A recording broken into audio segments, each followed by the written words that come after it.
Hi, I'm Michael Hines here for Hudson Valley Sports Report, and we're out of the sectional championships today between John Jay of East Fishkill and New Rochelle. This isn't the first time these two teams have met, where New Rochelle just barely squeaked one out. But since that game, John Jay has been on a winning streak, and New Rochelle also hasn't lost this season. But there's more at stake today than just the section championship. The winner of this game will get a bid into the state tournament. So let's see who takes it. For a game as hyped as this, you knew the players were just excited as the fans. And it was only a question of how the players were going to use that energy. And New Rochelle used it just the way they wanted to. They got off to an explosive start, quickly moving the ball down the field. And once they got the ball down the field into striking distance, it was just one run past the Jay defenders, and they had a quick 7-0 lead.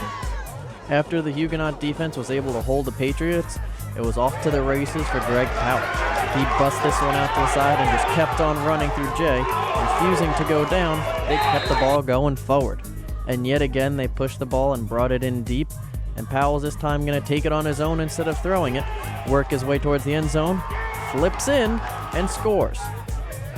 Down 14-0, the Patriot offense needed to do something. And Ryan Schumacher finds Travis Ventura to push the ball way up the field into Huguenot territory. After the end of the quarter, Ryan Schumacher is able to bring this one home, and Jay is back in the game. It's 14-6.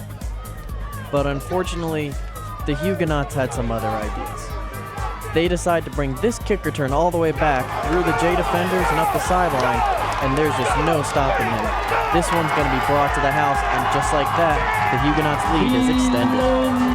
It didn't seem as if the Huguenot defense was going to allow Jay to get back into the game.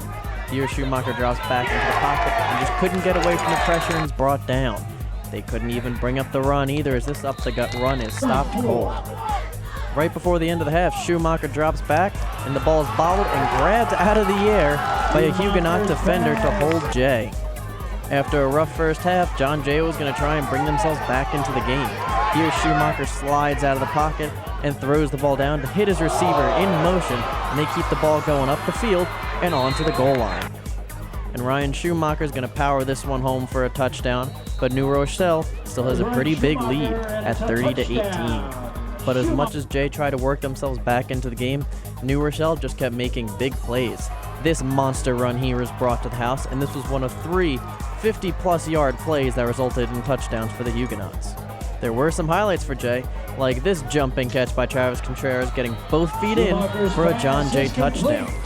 Unfortunately for them, New Rochelle would come right back down and score again, and that would just be it for John Jay. New Rochelle are the section champs by winning this game 44-25. Coach, that was a hard-fought game, and you guys were in it to the very end, and you picked up offensively in the second half. What were you telling the guys that was able to get them back in it? Just that, we have no choice. You keep fighting. Things didn't go well for us early on. New Rochelle came up with some big plays and put us in a hole. To our kids' credit, they did what we asked them to do, which is fight to the very end, and they went down swinging. There's not any lack of effort out of these kids. It's just some execution. They came up with big plays. That's a good football team down there. How was it trying to get the guys back into it after several big plays from New Rochelle?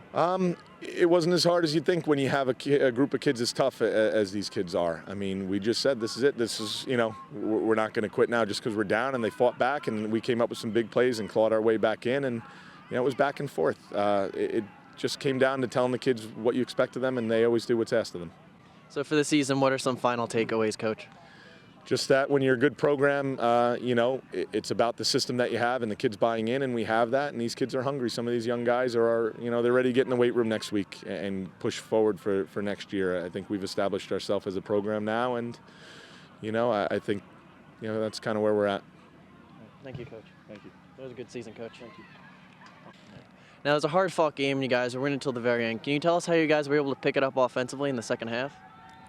We kind of said, let's just keep swinging at them and let's keep doing what we can do. It's a great New Rochelle football team, but we just kind of really said, let's get it going. Like, we had a rough first half, a few mistakes that kind of cost us a lot defensively. We couldn't really pick it up, but our guys fought really hard. Couldn't be more proud of them. After a couple of big plays from New Rochelle, how important was it to stay motivated? Oh, absolutely. It's one of the biggest things. You can't let the completely momentum shift to them, because if a team like that will take the momentum and run with it, so we had to keep getting drives going. And I mean, it looked like a mostly offensive game from it, but as a great football team, and I couldn't be more proud of our guys for fighting how hard they did.